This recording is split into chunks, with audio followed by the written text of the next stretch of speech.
Digestion and absorption.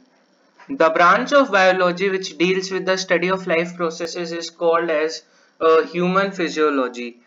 Major human physiological processes are digestion and absorption. हमारी जो biology है वो एक बहुत ही वास्ट सब्जेक्ट है.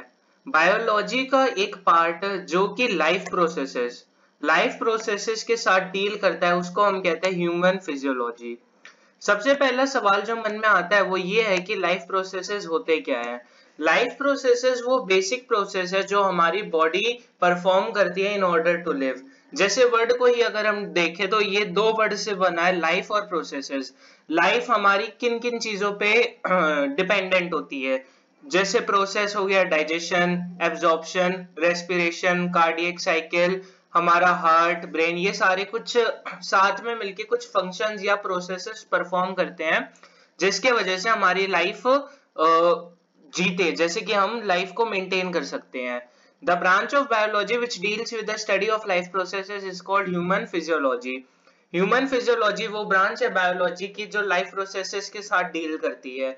लाइफ प्रोसेसेस जैसे कि breathing, respiration, digestion, absorption, circulation, movement, locomotion, neural control and coordination, ये कुछ लाइफ प्रोसेसेस होते हैं. Major human physiological processes are digestion and absorption. हमारे ह्यूमन फिजियोलॉजी मतलब हमारी जो बॉडी है उसका एक one of the important process है जिसको हम कहते हैं डाइजेशन एंड एब्जॉर्प्शन. एक एक है एक्सचेंज ऑफ गैसेस जिसको हम ब्रीदिंग ऑफ और रेस्पिरेशन का एक पार्ट है एक्सचेंज ऑफ गैसेस. अगला है ब्लड सर्कुलेशन. ब्लड सर्कुलेशन में आपका ऑक्सीजनेटेड और डीऑक्सीजनेटेड ब्लड का पूरा सर्कुलेशन होता है through your artery, when and capillaries, जिसमें एक हार्ट इंपॉर्टेंट रोल प्ले करता है. एक्सक्रीशन. एक्सक्रीशन में हमारी यूजफुल और नॉन यूजफुल सब्सटेंस को बाहर निकालना और यूज करना उसको कहते हैं लोकोमोशन. लोकोमोशन का मतलब होता है change in location. Locomotion and movement. Movement मतलब किसी भी चीज का मूव होना, जैसे टंग का मूव होना, टीथ का मूव होना. Neural coordination. न्यूरल कोऑर्डिनेशन ये न्यूरल वर्ड से ही समझ जाना चाहिए कि this is something related to neurons, brain. अगला चीज है केमिकल कोऑर्डिनेशन. केमिकल कोऑर्डिनेशन मतलब कोई भी चीज जो हार्मोनल रिलेटेड हो, जो हार्मोन्स रिलेटेड हो. तो बेसिकली सबसे पहली चीज है ह्यूमन फिजियोलॉजी होती क्या है. हमारे बॉडी के जितने भी लाइफ प्रोसेसेस होते हैं उनकी स्टडी को हम ह्यूमन फिजियोलॉजी कहते हैं. ये प्रोसेसेस हो सकते हैं digestion and absorption, exchange of gases, blood circulation, excretion, locomotion and movement, neural coordination and chemical coordination. एक क्वेश्चन जो पेपर में आ सकता है वो ये कि who is the father of modern physiology. जो हमारा मॉडर्न फिजियोलॉजी है उसके फादर कौन है. इनका नाम है William Harvey. William Harvey is the father of modern physiology. William Harvey is the father of modern physiology. अब जो सबसे पहला टॉपिक है ह्यूमन फिजियोलॉजी का वो है digestion and absorption. Human physiology का जो सबसे पहला टॉपिक है वो है digestion and absorption. Digestion and absorption human physiology का सबसे पहला टॉपिक है. अगर हम इसको पढ़ने से पहले अगर मन में एक इमेज बनाए तो डाइजेशन हमारा दो पार्टों में डिवाइड है. हमारे बॉडी का जो भी डाइजेशन होता है वो दो पार्ट में डिवाइड है. एक होता है मैकेनिकल मेथड, एक होता है बायोकेमिकल मेथड. मैकेनिकल मेथड जिसमें मैकेनिकल नाम से ही समझ में आ सकता है मैकेनिकल जिसमें हमारे ऑर्गन्स इन्वॉल्व्ड है.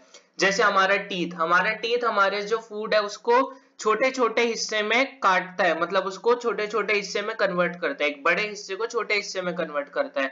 हमारी जो जीभ है वो उस फूड को कैरी करती है. हमारा जो ईसोफेगस है उसमें वो फूड कैरी होता है, स्टमक में जाता है, स्टमक में उसको ग्राइंड करते हैं फूड, स्टमक फूड को ग्राइंड करता है, उसको अच्छे से मिक्स करता है. स्मॉल इंटेस्टाइन उसके चीजों को एब्जॉर्ब करती है.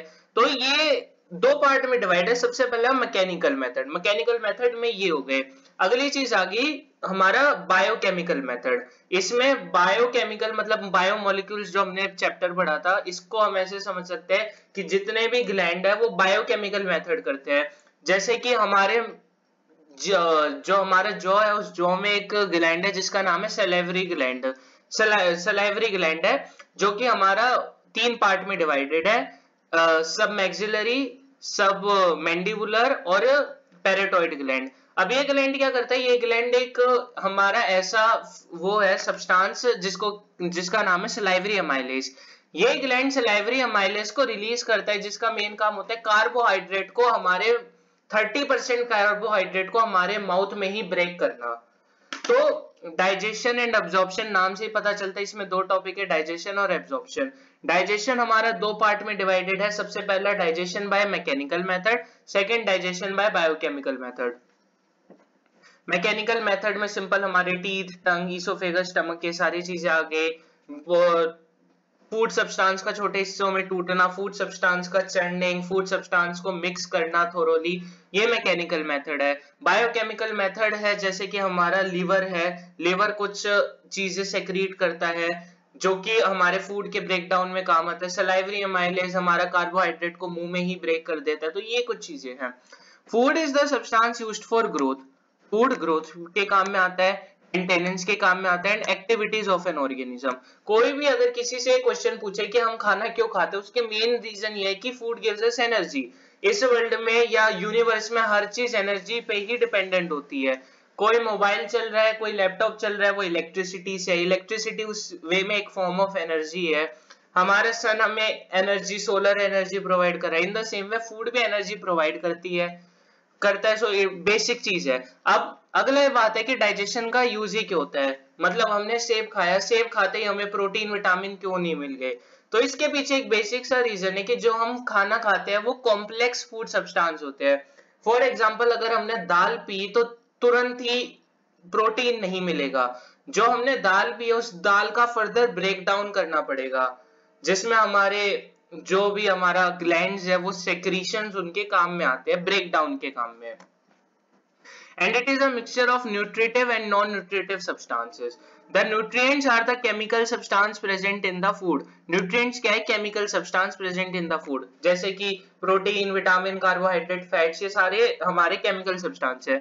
The physiological activity by which organism obtain food from the environment is called nutrition. Nutrition क्या है? Nutrition is the process by which an organism obtain its food from the environment. Simple सी चीज है।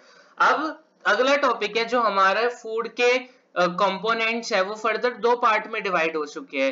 एक होता है मैक्रोन्यूट्रिएंट, एक होता है माइक्रोन्यूट्रिएंट। नाम से ही समझ में आता है मैक्रो माइक्रो। मैक्रो मतलब ये थोड़ा ज्यादा अमाउंट में हमारे बॉडी को चाहिए होते हैं और ये थोड़ा ज्यादा अमाउंट में मिलते भी है। मैक्रो के सबसे अच्छे एग्जांपल है कार्बोहाइड्रेट, फैट एंड प्रोटीन।